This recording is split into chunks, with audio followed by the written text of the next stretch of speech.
আসসালামু আলাইকুম। আপনারা দেখতে পাচ্ছেন স্ক্রিনে একটি সার একটা বাছুর।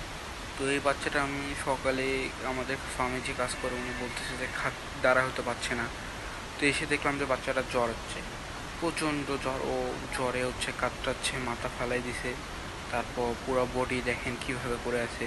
বাচ্চাটা আসলে জ্বর আসলে আপনারা বুঝতে পারবেন যে কান ধরলে কানটা গরম থাকবে, প্রচণ্ড গরম থাকবে, তাহলে বুঝতে পারবেন যে বাচ্চাটার জ্বর হচ্ছে। তো পরে দেখলাম যে আমাদের বাচ্চার জ্বর আছে, যে গা গরম, কানও গরম।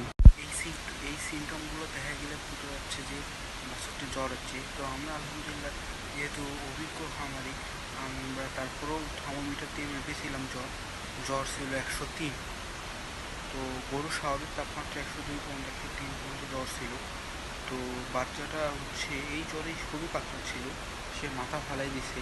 সে পায়ে একটু সমস্যা হয়ে গেছে, পা ল্যাংড়া হয়ে গেছে। তো এই জ্বরগুলো হলে বাচ্চার পা ল্যাংড়া হয়ে যায়, এটা একটা সমস্যা। তবে পা ন্যাংরা হলেই ভালো, যে শ্বাসকষ্টের প্রবণতা থাকে না। তো তারপর আমরা একে ডিসাইড করলাম যে এখানে রাখানো যাবে না, যেহেতু এখানে সাইডে আরও গরু আছে। এই শুরু হওয়া থেকে উঠতে পারছে না, এর পায়ে সমস্যা হয়েছে। তো একে আমরা এই শেড থেকে আর এক শেডে নিচ্ছিলাম, যেখানে আমাদের স্পেস আছে। ওই স্পেস ফাঁকা জায়গায় রাখবো, যাতে ও খুব দ্রুত সুস্থ হয়ে যায়। এবং পায়ে যেহেতু ব্যথা, উঠতে পারতেছে না, এটা এর জন্য একটা খারাপ সমস্যা। তো এই জন্য আমরা ওকে দড়িটা খুলতেছি, খুলে আমরা আমাদের আর একটি শেডে নিয়ে যাচ্ছি। তো এই যে আমার ছোট ভাই দড়িটি খুললো, খোলার পর ওকে টানতেছে, ওই দেখেন উঠতে পারতেছে না, ও ছেঁচড়াচ্ছে। দেখেন কিভাবে ও দড়িটা টানার ফলে যে মানে ইয়ার সঙ্গে কাছে, যে দেখেন দাঁড়া হতে পারছে না।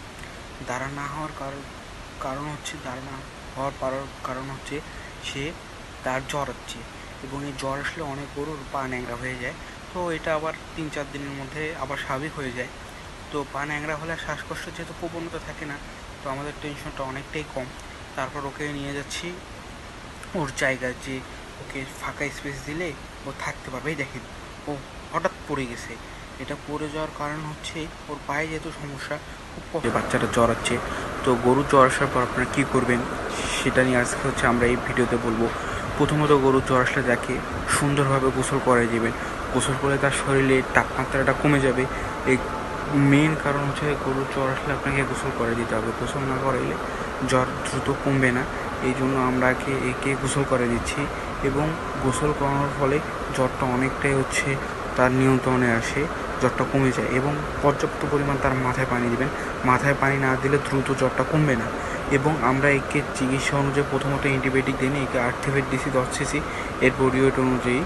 তো আর্থিভেট দেওয়ার পর যদি কাজ না হয়, সেক্ষেত্রে শ্বাসকষ্টের প্রবণতা দেখা দিলে আমরা সেক্ষেত্রে অ্যান্টিবায়োটিক ব্যবহার করবো। তার আগে অ্যান্টিবায়োটিক ব্যবহার করবো না। আর্থিভেট আমরা 10 সিসি দিছি। দেখা যাক ইনশাল্লাহ আল্লাহ তাআলা কতদূর ঠিক করে, এবং এর কি হয় ইনশাল্লাহ এর পরের আপডেটগুলো আপনারা জানতে পারবেন। তো আজকে এই পর্যন্ত। আসসালামু আলাইকুম রহমতুল্লাহ বরকাতুহু।